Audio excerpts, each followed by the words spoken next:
मेरा नाम आशा सिंह है। मैं शंकर जी का भजन गाने जा रही हूँ। अच्छा लगे तो लाइक सब्सक्राइब जरूर करिए, कमेंट में लिखिएगा। भजन कैसा है, बहुत दिन पर लगा रही हैं, लिखिएगा। धन्यवाद।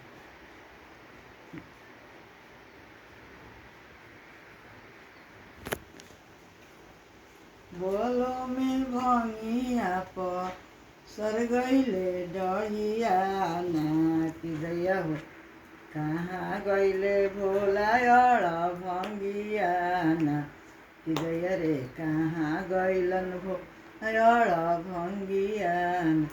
बोलो में भंगिया पर सर गईले डरिया ना कि दैया हो कहाँ गईले भोला भंगिया ना।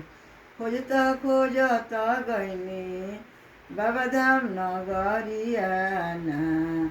खोजता खोजता गईनी बाबा धाम नगरिया ना कि दैया रे बैठल बाड़े गौरा के पंजरवा ना कि दैया रे बैठल बाड़े गौरा के पंजरवा ना।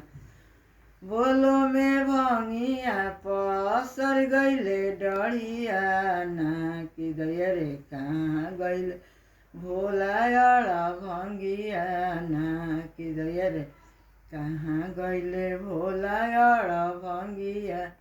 खोजता खोजता गईनी काशी नगरिया ना कि दैया रे बैठल बाड़ गौरा के पंजरवा ना कि दैया रे बैठल बाड़ गौरा के पंजरवा ना। खोजता खोजता गईनी उज्जैन नगरिया ना कि दैया रे बैठल बाड़े गौरा के पंजरवा ना। बोलो में भंगिया पसर गईले डरिया ना कि दैया रे बैठल बाड़े गौरा के पंजरवा ना। खोजता खोजता गईनी पटना सहरिया ना कि दैया रे बैठल बाड़े पटन देवी जी के साथवा ना।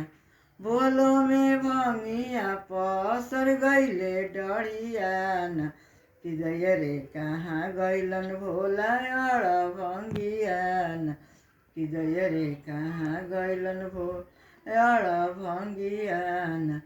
खोजता खोजता गईनी कलकत्ता सहरिया ना कि दैया रे बैठल बाड़े काली जी के साथवा ना।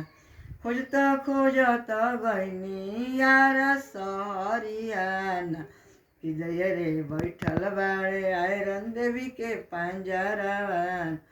बोलो में भंगिया पसर गईले डरिया ना कि दैया रे कहाँ बैठल बाड़े भोला भंगिया ना कि दैया रे कहाँ बैठल बाड़े भोला भंगिया ना।